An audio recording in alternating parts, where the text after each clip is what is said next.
Todo se desató con la exhumación de Franco del Valle de los Caídos. Ya antes habíamos recibido avisos, pero no quisimos escucharlos.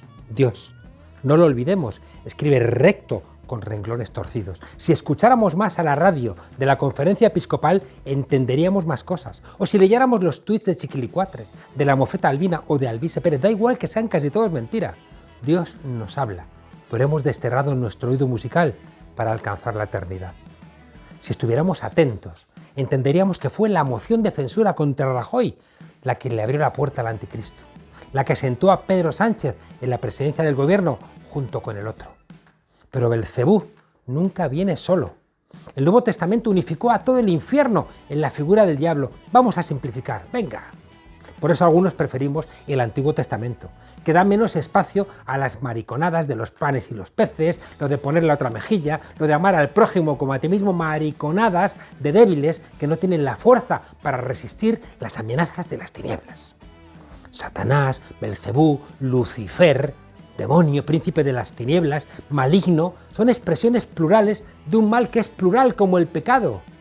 Pedro Sánchez, que es el diablo unificado, vino precedido de Satán, que para despistarnos se apellidó Iglesias. Igual que los enemigos del capitalismo se ocultan llamándose monedero, o se buscan nombres de amables árboles que gustan a los niños, donde en verdad se esconden los espíritus dañinos, roures, que es roble en el lenguaje de la cristiandad, que durante la noche liberan sus influjos. Trampas del maligno para debilitar nuestra voluntad. Sacaron al caudillo del Valle de los Caídos y se desató la tormenta. Madrid se llenó de nieve, parecía Moscú. Y luego le echaron la culpa a Filomena. Filomena fue una santa martirizada bajo el emperador romano Septimio en el año 202, cuando los aristócratas de Vox aún cagaban por el culo. Poca poesía. Sacaron al caudillo y vino la COVID-19 y sacudió a España, castigada. Es verdad que también llegó a otros países, pero es que eso da lo mismo. Sacaron al caudillo y empezaron a llegar inmigrantes a Canarias. No nos dieron los Juegos Olímpicos en Madrid y Messi se fue del Barcelona. Yo no sé si eso es obra de Dios o del diablo, es que da lo mismo. Lo relevante es que todo está mal.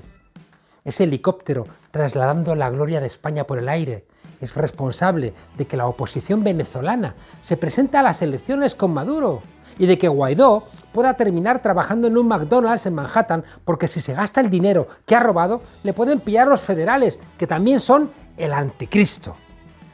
España se hunde y solo nos quedan españoles de bien como Tertz, Smith, Ndongo, Demer. Habría que remontarse a cuando los visigodos llamaron a los bereberes para ver que la gloria de España iba a estar representada por gente que no sabe cocinar unos callos con garbanzos. España se hunde. Ya en el campo no se pueden contratar a esclavos extranjeros. Quieren que los ricos paguen impuestos y que la gente no se deje el sueldo de los alquileres. Pero ¿cuándo hemos estado preocupados por esas estupideces cuando la civilización occidental, ahora mismo, cuando me estás escuchando, está amenazada por el Islam? Todo se desmorona. Y nuestro Jiménez Los Santos se ha vuelto bolchevique y llama gentuza bebelejía a los que no creen en las vacunas. Pero ¿qué pasa? ¿Que Putin le ha inyectado algún veneno? Los santos que llevas en tu nombre, la extremaunción, regresa. ¿Qué nos queda? La Cope, Expósito, que insulta en latín antiguo y tiene apellido de niño abandonado a la intemperie, que prefirió dejarse acariciar por los encargados antes que hacer piña con los demás niños. Nos queda la Cope y Carlos Herrera, que dicen que anda por ahí pegando patadas a policías. Yo no me lo creo, porque para dar una patada tienes que sostenerte con la otra y eso implica un equilibrio que no hay que pretender a quien no es capaz de sostenerlo por culpa de sus usos y costumbres. Nos queda quizá la mitad del Tribunal Constitucional, el Consejo General del Poder Judicial y... Eso sí, cuando dejen de divorciarse, de tomar alcohol y drogas, que la dispensa papal ya no es tan sencilla como antes. España se hunde y nos lo merecemos. Encima ETA va y deja de matar.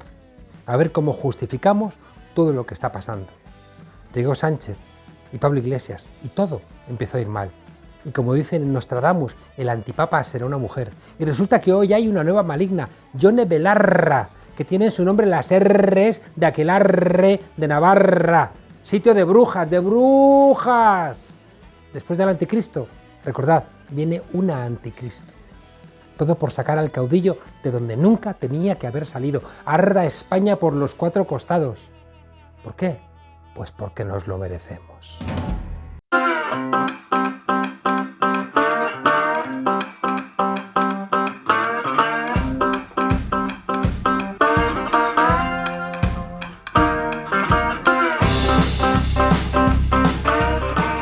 En estos tiempos en los que volcanes, políticos y tertulianos se dedican a rugir, se hace más necesario que nunca el don de la palabra, esa que modula el aire y nos repara la falta de alas, de garras de astas o de largos colmillos. Como dijo Borges, mirando al Génesis, el propio mundo fue creado por la palabra luz o por la entonación con que Dios dijo la palabra luz. Sin la palabra resiliencia, ¿habría futuro? ¿Y qué sería de nosotros sin la palabra esperanza? ¿Y habría esperanza si no hubiera poesía?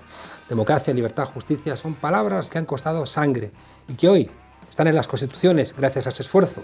Pero la derecha parece que quiere rebautizarlas para que no sean ni viento, ni tierra, ni agua. José Luis Rodríguez Zapatero, buenas noches y muchas gracias por acompañarnos. Buenas noches, muchas gracias a vos. Decía Borges, en la naturaleza no hay nada íntimo y todo está a la vista y es fondo y es forma, esencia y apariencia. Y el volcán en La Palma nos hace olvidarnos de la arrogancia humana. Absolutamente.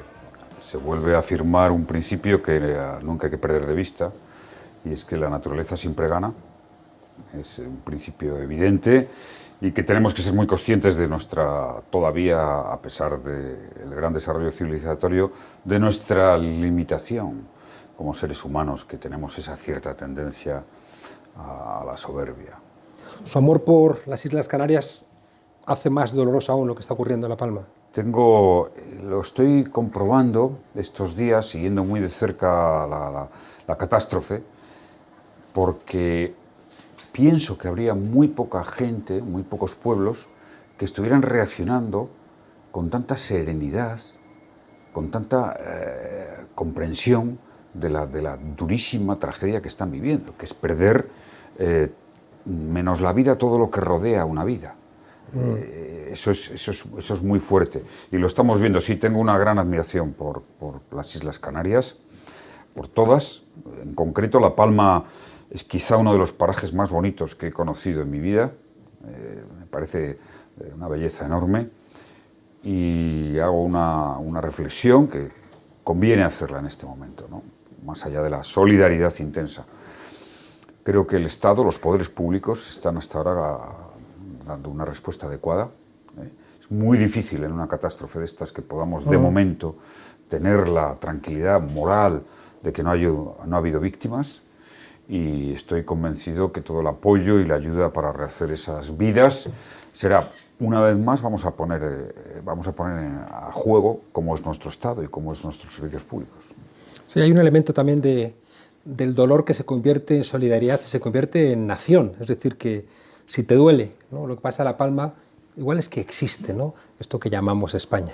Compartir un destino, compartir un proyecto en común, eso es ser una patria, ¿no? Si además tiene justicia e igualdad social, ya es una patria para amar, ¿eh? Esta es mi posición. Y evidentemente, España en general. Es decir, que hay algunos ciertos rebrotes que a veces nos despistan, pero es un país muy solidario, es un país con valores pacifistas, con valores avanzados. Siempre tenemos el debate de estos brotes que se producen homófobos, ¿no?, y de lo más, estrambótico y detestable. Pero absolutamente en todas las encuestas que existen en el mundo, creíbles, España aparece como el país que más apoya, que más solidario y que más respalda lo que es la libertad y el matrimonio igualitario. Por tanto, creo que en ese sentido, creo que la España moderna, la España democrática, la España de la libertad, funda su patriotismo en grandes valores, en grandes y progresistas valores. Por eso hay esa reacción. En fin, un 10, un 15% de la población que históricamente tuvo el poder, y que a medida en que se logran nuevos avances más progresistas, tiene esa reacción que no tiene ningún futuro. Es ahistórica, atemporal, asincrónica y que por tanto molesta, sobre todo a ellos. Se refiere a lo que hemos visto en Chueca sí, y algunas y las expresiones políticas de la extrema derecha, ¿no? Que me parece que, bueno, yo lo siento por ellos, ¿no?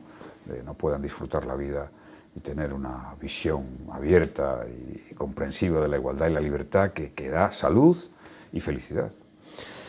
Hablando de Borges, acaba usted de publicar No voy a traicionar a Borges. ¿Se siente traicionado por alguien, José Luis Rodríguez Zapatero? No. Siempre he dicho que es mejor que reconocer los méritos de uno mismo, reconocer los méritos de los demás, y siempre he dicho que la traición, señalar la traición, es a estas alturas de la vida, cuando tienes ya una cierta experiencia, completamente infantil, ¿no? La vida es un continuo conflicto de posiciones. Yo creo que la traición la tienes que medir con uno mismo si has sido básicamente leal o coherente a lo que piensas, si lo que dices se parece a ti, que no es fácil. Borges decía, lo que decimos no siempre se parece a nosotros, y en efecto he publicado un ensayo sobre Borges, invitado por una editorial, y que era la idea de decir, bueno, ¿por qué en la pandemia me lo propusieron? ¿Por qué no escribes algo sobre su autor preferido? Que obviamente es Borges. Y entonces por eso el título, No voy a traicionar a Borges, tenía que elegir, y elegí a Borges, ¿no?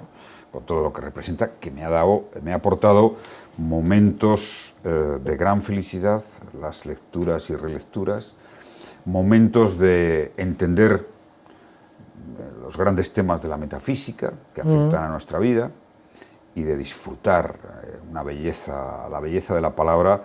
Para mí tiene su culminación en Borges. Habrá, por supuesto, otras opiniones, pero creo que es incomparable. Siempre nuestra admiración por Borges choca con su disculpa de las dictaduras del Cono Sur. Sí, él tuvo un momento ahí malo, porque es curioso, ¿no? En su juventud apoyó la Revolución Rusa. Y yo creo que luego se deshizo, rápidamente fue crítico. Creo que él apoyó más por el hecho de epopeya, ¿no? Épico. Eso es muy de Borges, sus ancestros. Él cree al final que la poesía, que los grandes cambios de la historia, al final son todo fruto de momentos épicos, muchas veces dramáticos, ¿no? Y es verdad en la historia.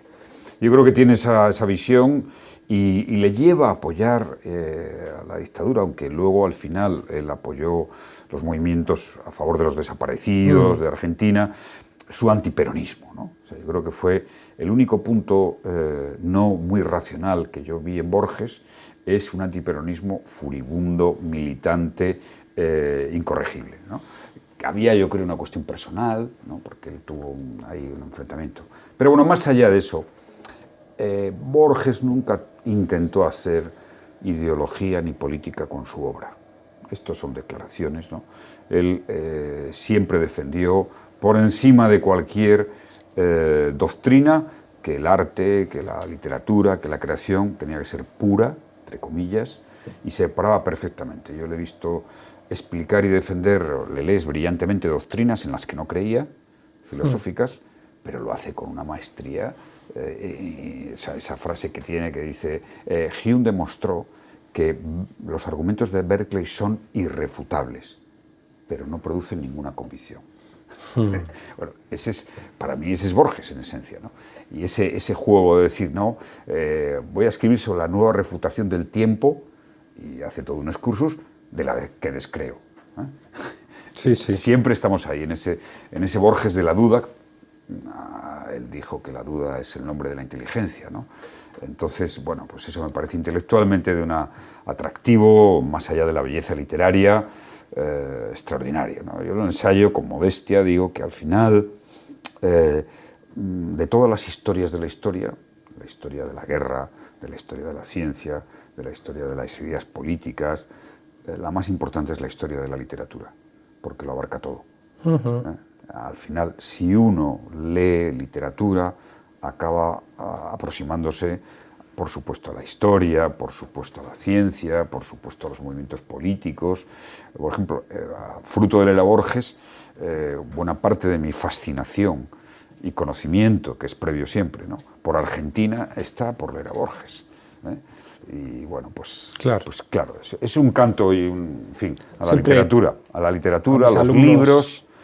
A mis alumnos les obligo siempre a leer un libro de literatura cuando no se ponen protestones, porque es una manera de entrar. Pero sí, quizá, y la sugerencia, me atrevo, podría ser que fuera, por eso es otra de las cosas que yo más admiro de Borges, el relato corto. Es decir, el esfuerzo que para un lector supone, ya no digamos para un escritor, ¿no?, condensar en pocas páginas muchas ideas, algunas brillantes, como hace Borges.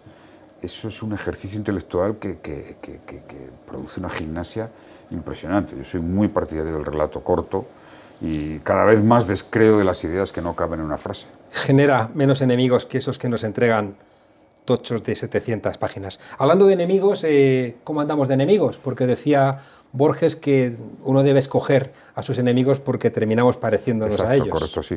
No, en fin, no tengo una lista ni un recuerdo de enemigos. En fin, como he dicho muchas veces, tengo una buena relación con la vida. De vez en cuando rugen. Sí, las redes, rugen los medios. Sí, la verdad es que en fin, constato que no me afectan, ¿no? Y esto es algo que siempre aconsejo. Si no te afectan las maldades que te pueden hacer, si no te afectan, no afectan. O sea, es como si no existieran. Además es que sí, es así, real. es así. O sea, uno cree que cuando le vituperan o le critican o de tal, en fin, eso está ahí, como quedar ahí suspendido en el aire, ¿no? Y que todo el mundo estuviera mirando y tal. Luego percibes perfectamente que tú vas por la calle y la gente está a sus historias y que algunos de los que te han vituperado, en algún momento, si te ven, pues lo que quieren es hacerse una foto contigo. Es decir, hay que tomárselo todo con ese relativismo borgiano que tan aconsejables. Y hablando de enemigos, ¿qué le parece que un ex juez, ahora diputado de Vox, llame bruja a una diputada? Parece patético. Lo primero que me pareció es patético. Luego, en fin, si algo exige la vida pública, sea juez o no, pero bueno, siendo juez todavía es más llamativo, es educación, ¿no? Yo creo que la democracia tiene una parte intangible, no está en la Constitución, no está en ninguna en las leyes, que es una especie de convocatoria permanente a la educación, al respeto, a la amabilidad. Creo que hacer un esfuerzo por la amabilidad me parece extraordinario. Qué buen país es aquel donde los adversarios te tratan con amabilidad, ¿eh?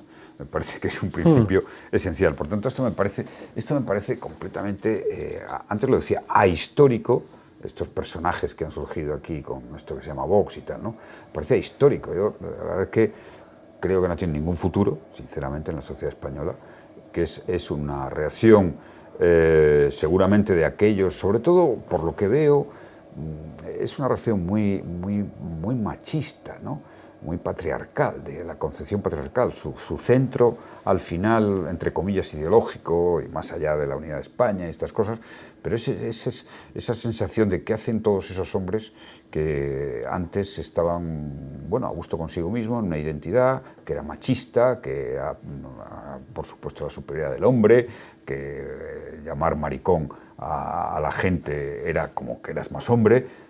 Y hay un reducto que eso se han quedado ahí, atrapados. Entonces hagamos todo lo posible. A mí no deja de aterrarme que este señor sea juez. Evidentemente, es un dato preocupante. Merkel podía haber hecho el papel de bruja, pero el tiempo la ha convertido en una suerte de hechicera. Hay un gran activo, un gran valor en Merkel. Lo he explicado estos días con ocasión de que hay muchos reportajes y demás. Que es el siguiente. Hay una evolución en Merkel. Yo conocí la primera Merkel, conocí ya la del 2008, 2009, 2010. Ahí, con la primera crisis, con la crisis financiera, hay una evolución a mejor de Merkel en sus posiciones ideológicas. Es muy claro. Bueno, de la austeridad ha pasado a ser la salvadora de Europa, porque sin fondos europeos, la pandemia, sin el programa Next Generation, la pandemia habría quedado Europa arrinconada, estaríamos en una crisis tremenda.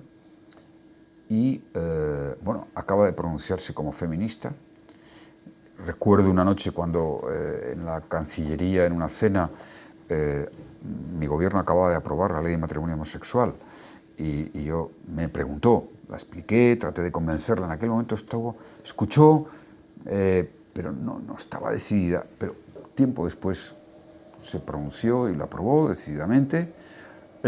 Hay un cambio. Y lo más importante, el gran valor de Merkel, que esto sí sirve como reflexión política, pero esto sí que es absolutamente trascendental, ¿no?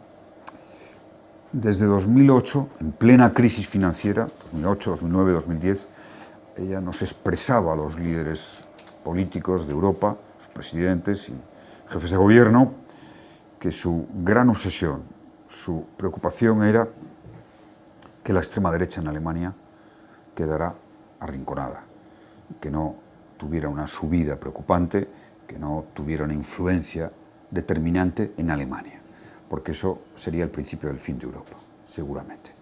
Esa era una obsesión y creo que debemos de resaltar, yo desde luego la homenajeo, porque ha marcado una línea, un muro frente a la extrema derecha, en Alemania, frente a Alternativa Democrática, y ha preferido gobernar con los socialistas, y no hay bromas con este tema. Con este tema no hay bromas en el centro derecha, y espero que eso pase también en Francia, ¿no? Ahora que va a haber una coyuntura electoral donde empiezo a tener la intuición de que la izquierda puede renacer en Francia. Ahora que Dios habla con el Papa Francisco, quizá pueda hacer algún tipo de intercesión. Recuerdo como un momento épico cuando Angela Merkel a un correligionario suyo le quita una bandera de Alemania en un acto de partido y dice, no, la bandera es de todos. Aquí, en cambio, cada vez que la extrema derecha convoca un acto, convocan con la bandera, y eso dificulta que una parte de los españoles viviremos con una bandera que se la han apropiado. Bueno, este es un tema no resuelto desde la transición, vamos a hablar claro, ¿no? Es decir, la transición democrática, me he expresado en muchas ocasiones, es un logro extraordinario. Conociendo la historia de nuestro país y las entrañas de nuestro país, lo que he tenido como presidente del gobierno, el deber de profundizar mucho en algunas de las constantes históricas y que perduran en el tiempo, pues la transición fue realmente casi milagrosa. Pero era impensable que la transición resolviera en 2 años, en 3 años, problemas históricos tremendos, como era la apropiación de la bandera por parte de una parte del sector político y lo que eso supone de dificultad psicológica para que la otra parte pues la abrace, ¿no? Y quizá habrá en algún día que plantearlo, ¿no? Es decir, o sea, un debate que estás... El problema, en fin, al principio del arranque de este programa, decías con acierto, es que necesitamos debatir, necesitamos deliberar. Claro, no que el debate sea esto de ahora que se lleva tanto, ¿no? Que es completamente, da igual lo que digas, o sea, yo no te escucho, ¿no? Es decir, las democracias nacieron porque la gente se escuchó, y yo creo que necesitamos algunos de los temas que este país tiene pendientes, que los tiene, como la inmensa mayoría. No nos vayamos a creer que hay una excepcionalidad española en la democracia, ¿no? Más o menos todos tienen, no digamos Estados Unidos, la gran democracia que tiene la gran crisis de la Decía Ramón Carán de España, demasiados retrocesos. Bueno, en las últimas 4 décadas, insisto, es como todo, ponderar, ¿no? Yo tengo una visión muy negativa de la historia, de lo que fue, salvo, en fin, el periodo tan breve republicano, pero en fin, del resto de lo que fue el siglo XX hasta que llegara la democracia y buena parte del XIX, nuestra historia es terrible, es terrible. Y eso cuenta, eso pesa. O sea, y además muchos de los hechos políticos decisivos que se producen en la historia se proyectan a veces décadas después, siguen ahí. O sea, lo estamos viendo ahora con el orden internacional, sobre el cual estoy muy preocupado, después del atentado de las Torres Gemelas. Bueno, parece que eso había pasado y tal. No, eso fue un hecho político capital en la historia, igual que lo va a ser cómo se ha retirado Estados Unidos y Occidente de Afganistán. Sus efectos pervivirán durante mucho tiempo. Déjeme preguntarle antes de entrar en la parte internacional, con este peso de la historia, 1000 días con el Consejo General del Poder Judicial caducado por una clara voluntad del Partido Popular de no cumplir la Constitución. Y usted sabe algo del tema, pues en 2004, tras su victoria electoral, hicieron algo parecido. Sí, y tardamos tiempo en poder llegar a un acuerdo. Además, se produce una particularidad, y es que, claro, el Partido Popular tiene una debilidad objetiva en su liderazgo. Yo le deseo lo mejor a Casado, ¿no? Porque, bueno, en fin, si es que si un líder de la oposición está bien, la política de un país suele estar bien. Yo siempre miro cómo está la política de un país en función de cómo está el líder de la oposición, porque lo saludable en democracia es que haya una alternativa potente que exija al gobierno, que le obligue y tal, ¿no? Es decir, es una inseguridad y en el fondo quieren decir, bueno, vimos en el WhatsApp famoso cuando había llegado el acuerdo del PP, ¿no? Ya controlamos la sala segunda. Y, claro, o sea, es decir, es que los mismos que están diciendo queremos que los jueces se elijan a los jueces para que sean independientes, escribieron un WhatsApp que decía ya controlamos la sala segunda del Tribunal Supremo. Es decir, esto... Por detrás, además, que es como más insultante. Esto es exactamente, o sea, no nos ofendan a la inteligencia. O sea, a mí, que no me... En fin, no nos pueden tomar el pelo. O sea, el Partido Popular no puede tomar el pelo con lo que pretende la justicia, ¿eh? Ni pretende que la justicia sea más independiente, no, pretende lo que dejó ese WhatsApp, ¿eh? Pretende ese WhatsApp. Dicho esto, me sorprende una buena parte del debate. Yo creo que está sobredimensionado claramente, ¿eh? Claramente. ¿En qué sentido? Pues en el sentido de que, en mi experiencia, los jueces son rabiosamente independientes en España. O sea, yo creo que será muy difícil, fíjese que se han descubierto cosas en España, de escándalos y demás, que se descubra cómo un político intente influir en un juez a la hora de dictar una sentencia. No ha habido ni grabaciones, no ha habido, porque es muy difícil, ¿eh? Que alguien un político se atreva a hacer eso. Y dos, es casi impensable, o sea, estoy hablando de un 99%, seguramente habrá un 1%, que un juez que ha sacado una oposición, que tiene completa autonomía, independencia, libertad, que puede poner el auto que quiera sin que le exija más que las responsabilidades por un recurso, se deje influir. Cuestión distinta es el pensamiento ideológico, obviamente, que puede tener un juez o no. Pero lo que es el tracto de control, eso no existe. No existe. Entonces me parece que los ciudadanos es bueno que lo conozcan. ¿Por qué? Ahí hemos visto por qué ha habido sentencias condenatorias y procesos duros contra la derecha y contra la izquierda, si entramos estrictamente en el terreno político. Entonces, no. Pero es imposible que prosperes en la carrera judicial si no te apoya alguno de los grandes partidos. Pero no es así de lineal, de verdad. O sea, que como todo en la vida exige. Ahora el procedimiento, como saben, es que los jueces hacen propuestas, ¿no? Y hay un número de aval, de firmas, y de ahí el Parlamento, pero claro, aquí a veces nos interesa hablar, cuando nos interesa hablamos del Parlamento y cuando no de los partidos. No, el Parlamento son los partidos hecho institución. Pero en el momento en que entra algo por la puerta del Parlamento, es institucional. O sea, no vale... Esto es un lenguaje falso, un lenguaje falso. Dicho esto, además, también la facilidad de crítica, que está bien, porque la democracia es crítica, ante todo, la facilidad de crítica ante la realidad de los partidos, pues como está demostrado, los partidos son hechos fundacionales de la democracia, y además hay una correspondencia evidente en función de cuanto mejor estén los partidos, mejor suele ser el funcionamiento del sistema democrático. Yo no tengo la concepción, como tienen, en fin, algunos sectores ideológicos, de que los partidos dividen a la sociedad. Más bien es al revés, los partidos unen a los que pensamos más o menos parecido en un proyecto para una acción común. Por tanto, en fin, son virtuosos. No tengo ninguna duda. Fíjese usted el PSOE, que hay personas que pensamos de manera muy diferente y como en otros partidos. Bueno, lo que logras es una unidad de acción. El resto, bueno, no habría un procedimiento que no fuera mínimamente racional. Por tanto, está sobredimensionado y hay una gran hipocresía. Yo he sido presidente del gobierno. Creo que el resto de los presidentes habrán hecho lo mismo. Yo jamás hablé con un miembro del Tribunal Supremo en mi ejercicio, en el ejercicio de mi función, jamás. O sea, es que no es que no hablara de ningún tema judicial, es que ni siquiera tuve una reunión con ninguno. Hay un respeto, cuidado, extraordinario.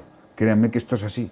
Ahora, bueno, en fin, tenemos la tendencia a pensar, porque hay un Consejo del Poder Judicial que es elegido por partidos en el Parlamento, pero es el Parlamento. Porque una persona como Carlos Lesmes, que ha sido un funcionario del PP durante mucho tiempo. No, ese es su problema, es su problema. A mí todos nos gustaría, obviamente, que no fuera así, pero lo que es expresión de los sectores conservadores de la judicatura se comportan así. Pero yo le puedo asegurar que ni Carlos Lesmes ni nada, bueno, he dicho el 99%, pueden, no subvierten lo que es el criterio de la independencia de la justicia. Y añado, tenemos este debate en España, que es un debate que, en fin, a mí creo, sinceramente, está sobredimensionado y equivocado en la mayoría de los casos, que es un debate que no es extraño a las democracias, es decir, que suele acompañar a muchas democracias, y además es cíclico, cómo se eligen. Bueno, cuando vemos en Estados Unidos que el presidente elige los miembros del Tribunal Supremo, hay cierta polémica, ¿no? A veces, bueno, porque es muy conservador o muy progresista y se dirimen las cuestiones. Al final, algún método tiene que haber, y a mí me parece que la participación del Parlamento, que representa el interés general, que puede tener una visión, bueno, de mayor amplitud, que es estrictamente lo que puede ser las propuestas de los jueces, es más razonable. Déjeme casi terminar la parte esa de España. Hablábamos antes de puertas. Hay una idea en España de que hay una relación entre la subida del precio de la luz y las puertas giratorias. ¿Se puede estar en los consejos de administración defendiendo los intereses de la mayoría, o al final termina pesando más defender a las grandes empresas? O sea, independientemente de que sea adecuado o no, ético, estético, más allá de legal, estar en un consejo de administración de una empresa eléctrica, después de haber sido alto cargo en un sitio, eso no tiene nada que ver con el precio de la electricidad, pero nada de nada. O sea, me parece que los debates en democracia son importantes, que se acojan bien y que se entienda. Bueno, España tiene tiene tres problemas, yo lo he explicado en muchas ocasiones, sociales y económicos, con más dificultades de resolver que otros hemos resuelto, que son la energía, la electricidad, la precariedad laboral o el mercado de trabajo, ¿no? Que siempre tenemos una tasa de precarización muy alta, y da igual que crezca la economía, que no cambiamos las leyes, las cambiaremos, y el problema, ojalá, con próximas reformas y tal, sigue. Y el tercero, la vivienda, dificultades siempre en la vivienda. Y sobre el primero le diré, oiga, es que España, igual que tiene una tendencia al boom en materia de vivienda, obviamente, ¿no? Porque es un país que atrae a mucha gente, o igual que el turismo, en fin, tenemos una materia prima como son las playas, el clima.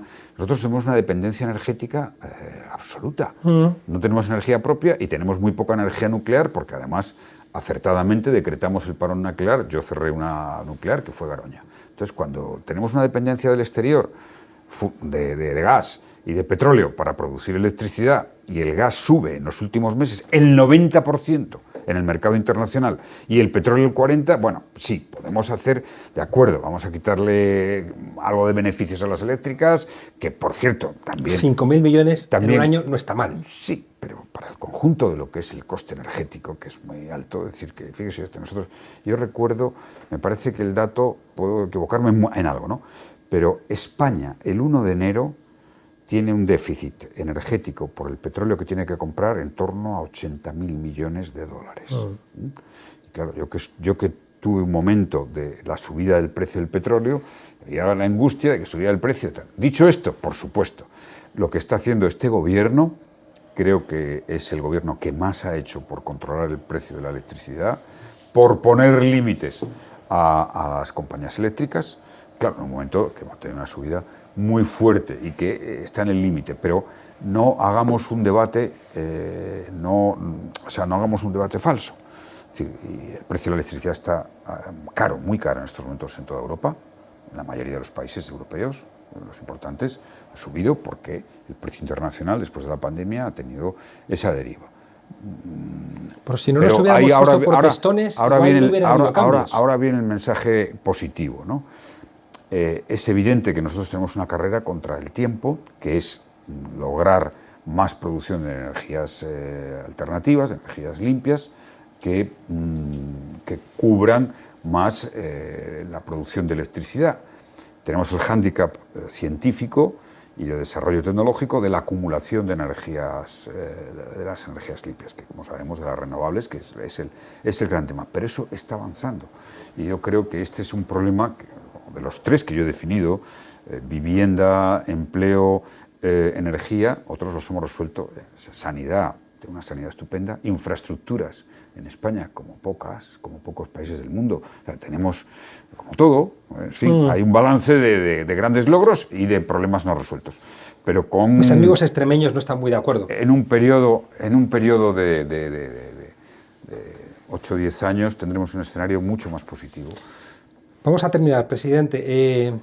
Mesas de diálogo en Cataluña, pero prefiero preguntarle porque el tema catalán está más trillado en nuestro país. Mesa de diálogo en Venezuela. Parece que ya no se habla de Venezuela en los medios de comunicación en España porque está hablando el gobierno y la oposición. Siempre he pensado que la decadencia que notamos en Occidente, que es explicable en términos históricos, tiene una manifestación esencial, y es la falta de autocrítica que parece que Europa y Estados Unidos están dispuestos a hacer. Venezuela es un ejemplo, ¿no? O sea, hubo toda una ofensiva impresionante, política, de sanciones, porque la conclusión era que había que derrocar al presidente Maduro. Como la premisa era falsa, el resultado ha sido un fallo estrepitoso.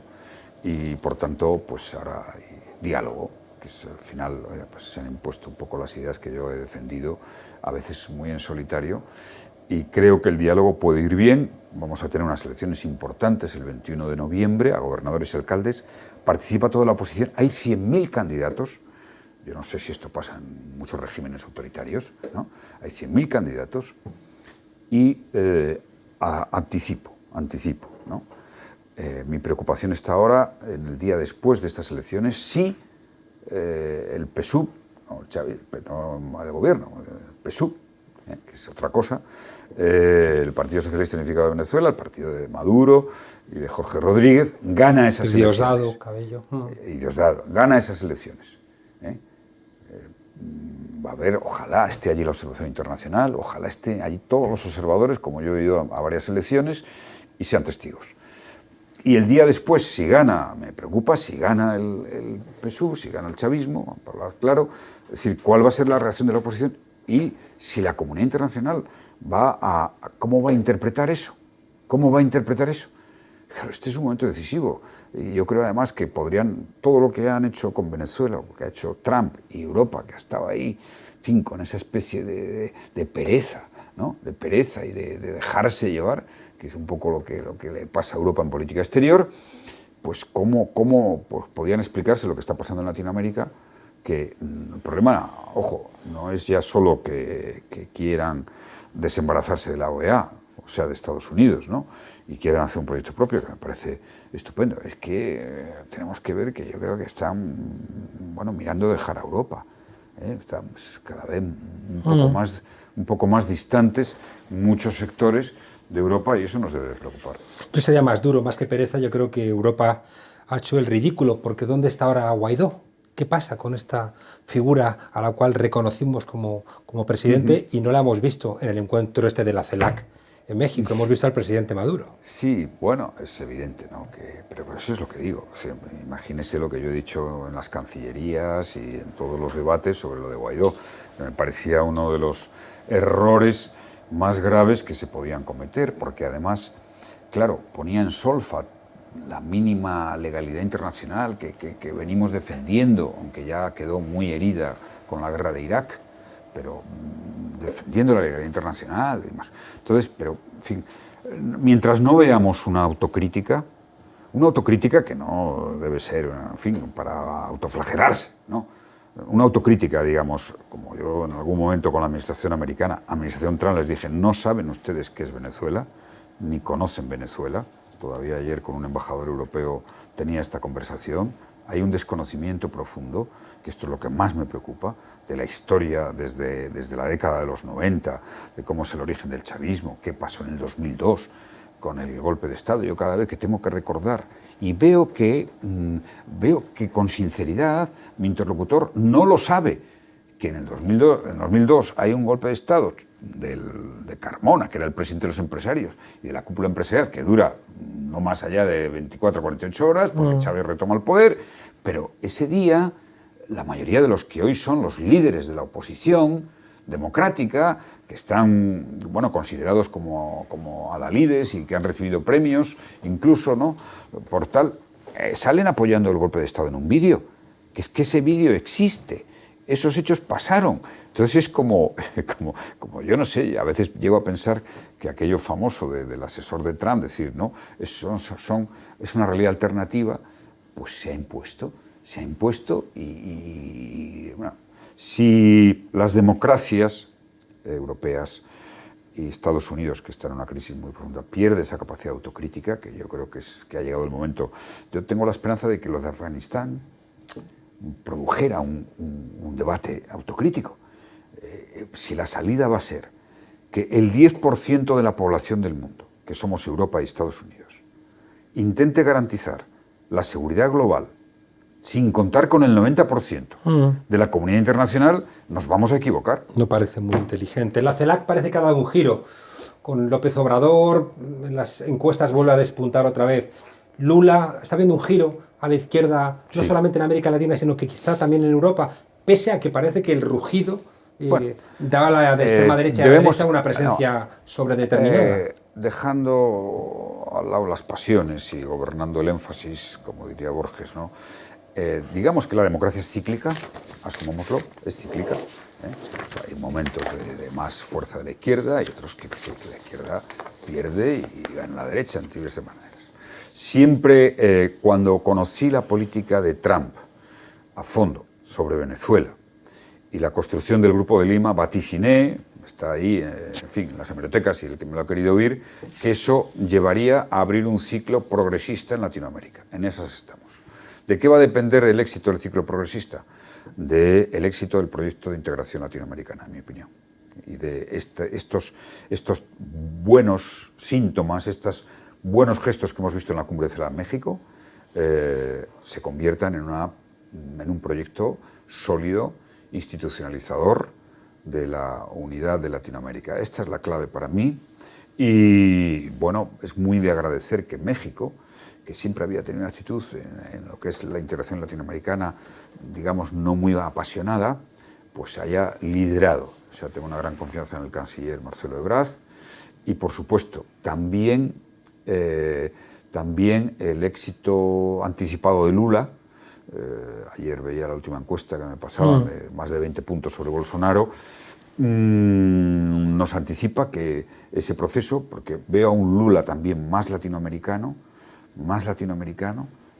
de la primera fase donde Lula puso a Brasil en el mundo y estaba quizá más en el proyecto global, ahora le veo más latinoamericano, creo que le tendremos pronto por aquí, y sí, hay un momento interesante, positivo, de Latinoamérica. Supongo que Almagro, el secretario general de la OEA, se irá con Guaidó. Recuerdo que le preguntaron a un taxista en Caracas, oiga usted, después de Guaidó, ¿qué cree usted que pasará? Y dijo, pues después de Guaidó, pues vendrá Guay 3. En fin, para terminar, presidente, su biografía dice que debe su vocación política a un mitin de Felipe González en 1976. Entonces el PSOE aquel parecía más valiente que el de ahora. ¿Echa de menos algo de aquel PSOE? Bueno, mi vocación política arranca de mi familia, de mi origen familiar, del día que mi padre, con 14 años, me mostró el testamento político de mi abuelo, que escribió la noche antes de ser fusilado, que decía: muero inocente y perdono, pido a mis familiares que perdonen también. Yo no fui traidor a la patria y mi único credo fue el amor al bien, una ansia infinita de paz y el mejoramiento social de los humildes, que era un buen manifiesto ideológico. Eso lo escribió el día antes de que le fusilaran. Y ahí empieza mi destino político, sin duda, ¿no? Aquello me llegó a lo más profundo. Y luego es verdad que ya el paso a la militancia política, yo, claro, en mi familia había, a pesar de que mi abuelo era socialista, y eso había marcado, pero parte de mi familia había tenido simpatías y había tenido incluso alguna colaboración con el PC. Yo tenía mucho respeto al PC, pero decidí con 17 años, 17, 18, que el Partido Socialista era mi opción, claramente. ¿Y el PSOE está a la altura de ese esfuerzo que hizo gente como su abuelo o esos 114.000 fusilados que todavía están en fosas comunes, en cunetas? Bueno, sin duda me importa más la opinión de personas como mi padre, que tiene 95 años, que se quedó huérfano con 9 años, que tuvo que vivir la mayoría de su vida con la dictadura de Franco y que sigue siendo un convencido entusiasta del Partido Socialista Obrero Español. Las asociaciones de derechos humanos de Colombia no han visto bien que se haya dado una medalla a Iván Duque o que el presidente Sánchez la haya recibido. No he profundizado, la verdad es que he visto la noticia de pasada, pero tengo la impresión de que el acto es más protocolario cuando visita a un presidente que fruto de una decisión política. Suele ser una tradición. Dicho esto, evidentemente el presidente Iván Duque está en las antípodas de lo que es mi forma de entender políticamente los problemas, los conflictos, y su posición en Venezuela creo que está siendo extraordinariamente negativa, ¿no? Nos vamos. ¿La salida de Pablo Iglesias de la política es una señal de una nueva manera de hacer política o es una anomalía democrática? He reflexionado sobre ello más de un momento y además me lo pregunta mucha gente. Es curioso, ¿no?, el fenómeno. Debo decir que me importa, al final en la vida no puedes separar la persona de la política. Es decir, yo creo que todo el mundo vio en Pablo Iglesias a una persona que era más político que persona. Y sin embargo, mi opinión, después de conocer al personaje, es que había mucha persona y que en el decurso de la vida la persona, tus últimas sentimientos, vivencias, querencias, se ha impuesto. Me parece que es un desempeño, un desenlace extraordinariamente interesante, seguramente para que alguien haga un relato y escriba sobre ese momento donde alguien aparece con un éxito indudable, con una intensidad en la política que parecía... Yo siempre decía, yo soy un ser político, ¿no? Soy totalmente político, pero cuando conocí a Pablo Iglesias y a Rejón, recuerdo que al día siguiente alguien le comenté, digo, estos son más políticos que yo todavía, que ya es difícil, ¿no? Que para mí la vida ha sido en gran medida, y es la política, ¿no? Y ese proceso tan intenso, ¿no?, en lo que dices, bueno, te das cuenta que la intensidad de una actividad, de una exposición pública, de un renunciar y de un lograr, que de todo hay, como en todas las actividades, o sea, quieres preservar tu persona. Yo creo que eso es lo que ha sucedido con Pablo Iglesias. Dicho esto, Pablo Iglesias, tú y todos los líderes que en su día encarnasteis ese proyecto, lo importante es que, más allá de las personas y de los avatares y de... hombre, es importante mejor tener 50 escaños que 20, evidentemente, como el PSOE, mejor tener 130 que 80, está claro. Pero más allá de eso, que es efímero, que quedó una idea en este país, de un proyecto, quedó una idea. Ha quedado una idea y una referencia. Eso está ahí y perdurará, insisto, más allá de estéis más en el gobierno, menos en el gobierno, con más escaños, menos, ha quedado una idea. Presidente José Luis Rodríguez Zapatero, muchas gracias por acompañarnos aquí en La Frontera y por seguir tan en forma. ¿no?, tan al día a día de la política y seguir también sin es verdad que escuchar a los miedos. No, pero es verdad que no, es que es imposible, porque como hay tal profusión de mensajes, de redes, de todo, es que las cosas te llegan, aunque tú no las busques, ¿no? Es prácticamente, hay que ser un ermitaño para no estar al día de lo que pasa. Borges seguramente ha echado una mano en todo eso. Sí, pero siempre digo, cuando me preguntan, y no he venido a hablar de mi libro, evidentemente, pero cuando me preguntan, digo, ¿qué es lo que más te reconforta? Lo que más me serena, lo que más me aclara las ideas, lo que más me permite leer y leer. Es tan importante en la vida como amar. Muchísimas gracias. Muchas Hasta gracias. pronto. Gracias. Estamos poniendo el foco en la afectación que puede tener en el sector primario, en la agricultura, ya que, porque, como me decía el presidente del Cabildo, puede que arrojando lava.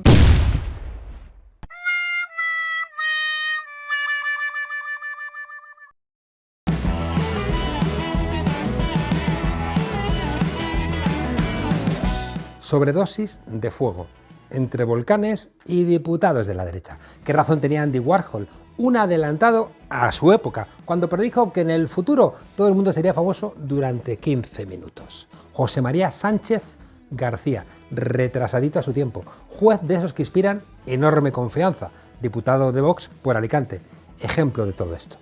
15 minutos chupando cámara por haber llamado bruja a una diputada socialista en el Congreso de los Diputados. Esos son argumentos democráticos y no lo de Torquemada. Retírelo, por favor. No retiro que ha dicho mentir. Por tercera vez le llamo al orden, desaloje usted el hemiciclo, por favor. Lástima para Vox que el gobierno liberal de la época suprimiera la Inquisición en 1834, unos blandos. Lo que hubiera gozado la gente de bien con un auto de fe en la Plaza Mayor. Pero es lo que tiene el siglo XXI, que las corridas de toros, a ver quién mea más largo, escupir huesos de aceituna o la quema de brujas, ya no están de moda. No nos dejemos arrastrar por la turba ni nos deslumbremos con el fulgor de las antorchas de Vox. Lo que esconde esta nueva provocación de este partido de ultraderecha es algo mucho más inquietante. 52 escaños, ¿para qué? Pues para sembrar la semilla de la purificación. Hay cosas que solo limpia el fuego. Las vinculaciones de Vox con franquistas, falangistas y nazis es evidente si miramos qué han hecho hasta hoy una parte de sus militantes y de sus dirigentes. Es un buen momento para recuperar la iglesia de Trento, esa que se decía en latín y de espaldas a los feligreses, con hierros candentes que sellen la piel, que lo del cilicio encima termina dándoles gustito. Brujas, homosexuales, inmigrantes, feministas, rojos, ateos, intelectuales, ni en un videojuego se les han ocurrido tantas víctimas para que ganes puntos. Por cierto, sigue por ahí ese militar retirado Francisco Beca, al cual le sobraban en España más de 26 millones de españoles. ¿Qué videojuego tiene este señor? Y la Constitución española, pues te quedas con lo del rey, con lo de la nación y lo demás, pues papel para encender hogueras. Con la isla de La Palma en llamas y con una sociedad luchando por salir de la pandemia, la única aportación a este país de la gente de Vox es llamar bruja a una diputada y luego dirán que quieren a España. Como si no tuviéramos sobredosis de fuego. Aunque por lo menos este diputado ex juez ha actualizado los ataques mirando 4 siglos atrás para inspirarse. Otros, como Víctor Sánchez del Real, han relacionado a la Asociación de Consumidores Facua con ETA. Otra vez con ETA, que ya no está ETA. ¿Pero qué pasa?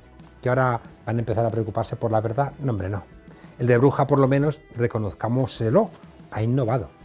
Al final, brujas, etarras, socialcomunistas, bolivarianos, ecologistas, feminazis, sindicalistas y enfrente los pobres tertulianos, vulcanólogos de urgencia, los bebelejía que una vez amaron a Jiménez Los Santos, los fascistas que no entienden por qué les dicen los de Vox ahora que no digan lo que siempre han dicho. Inda argumentando con los que no quieren pagar la pensión de alimentación de sus hijos. Maruenda diciendo como durante 15 minutos en una tertulia, pues si no me dejáis hablar, pues me callo, ¿cómo sois los de izquierdas? En fin, sobredosis de fuego y esputos volcánicos. Y Ana Rosa diciendo, dejad de hablar del fascismo, no seáis carcas. En fin, ¿qué es eso? Que demasiada lava, tonto de lava. En fin, que hasta la semana que viene, desobedientes.